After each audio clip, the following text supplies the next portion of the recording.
الله أكبر الله أكبر.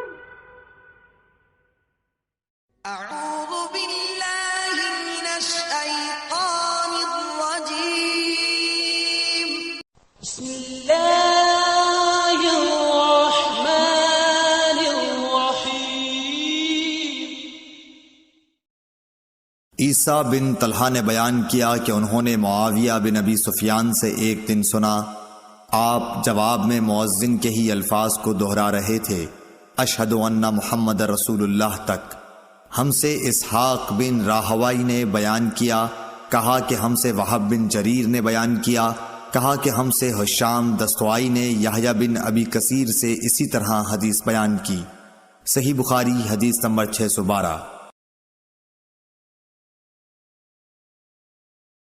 یحییٰ نے کہا کہ مجھ سے میرے بعض بھائیوں نے حدیث بیان کی کہ جب مؤذن نے حی علی الصلاۃ کہا تو معاویہ رضی اللہ تعالی عنہ نے لا حول ولا قوت الا باللہ کہا، اور کہنے لگے کہ ہم نے نبی صلی اللہ علیہ وسلم سے ایسا ہی کہتے سنا ہے۔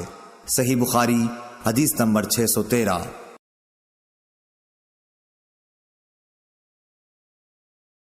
محمد بن منقدر نے جابر بن عبداللہ سے روایت کیا ہے کہ رسول اللہ صلی اللہ علیہ وسلم نے فرمایا کہ جو شخص اذان سن کر یہ کہے اللہم رب ھذہ الدعوۃ التامہ والصلاۃ القائمۃ آت محمدا الوسیلۃ والفضیلۃ وابعثہ مقاما محمودا الذی وعدتہ، اسے قیامت کے دن میری شفاعت ملے گی۔ صحیح بخاری حدیث نمبر 614۔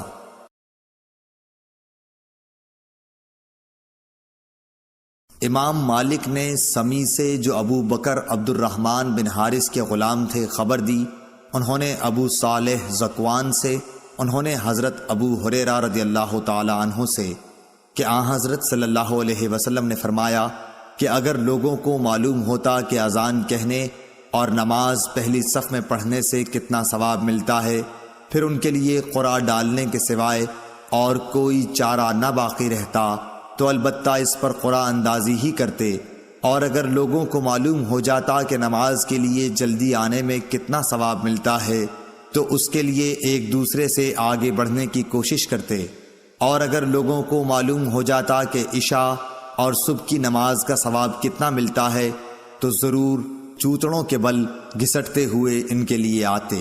صحیح بخاری حدیث نمبر 615۔ عبید اللہ بن حارث بصری نے کہا کہ ابن عباس رضی اللہ تعالی عنہ نے ایک دن ہم کو جمعہ کا خطبہ دیا، بارش کی وجہ سے اس دن اچھی خاصی کیچڑ ہو رہی تھی۔ مؤذن جب حی علی الصلاۃ پر پہنچا تو آپ نے اس سے یہ کہنے کے لیے فرمایا کہ لوگ نماز اپنی قیام گاہوں پر پڑھ لیں۔ اس پر لوگ ایک دوسرے کو دیکھنے لگے۔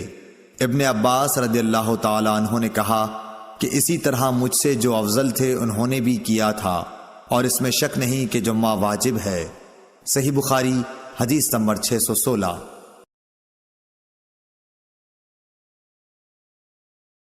سالم بن عبداللہ بن عمر رضی اللہ تعالی عنہ نے اپنے والد عبداللہ بن عمر رضی اللہ تعالی عنہ سے روایت کیا ہے کہ رسول اللہ صلی اللہ علیہ وسلم نے فرمایا کہ بلال تو رات رہے اذان دیتے ہیں، اس لیے تم لوگ کھاتے پیتے رہو یہاں تک کہ ابن مکتوم اذان دیں۔ راوی نے کہا کہ وہ نابینا تھے اور اس وقت تک اذان نہیں دیتے تھے جب تک ان سے کہا نہ جاتا کہ صبح ہو گئی، صبح ہو گئی۔ صحیح بخاری حدیث نمبر 617۔ عبداللہ بن عمر رضی اللہ تعالی عنہ نے کہا مجھے ام المومنین حضرت حفصہ رضی اللہ تعالی عنہا نے خبر دی کہ رسول کریم صلی اللہ علیہ وسلم کی عادت تھی کہ جب مؤذن صبح کی اذان صبح صادق کے طلوع ہونے کے بعد دے چکا ہوتا تو آپ اذان اور تکبیر کے بیچ نماز قائم ہونے سے پہلے 2 ہلکی سی رکعتیں پڑھتے۔ صحیح بخاری حدیث نمبر 618۔ عبد الرحمن بن عوف نے حضرت عائشہ صدیقہ رضی اللہ تعالی عنہا سے روایت کیا ہے کہ نبی صلی اللہ علیہ وسلم فجر کی اذان اور اقامت کے درمیان 2 ہلکی سی رکعتیں پڑھتے تھے۔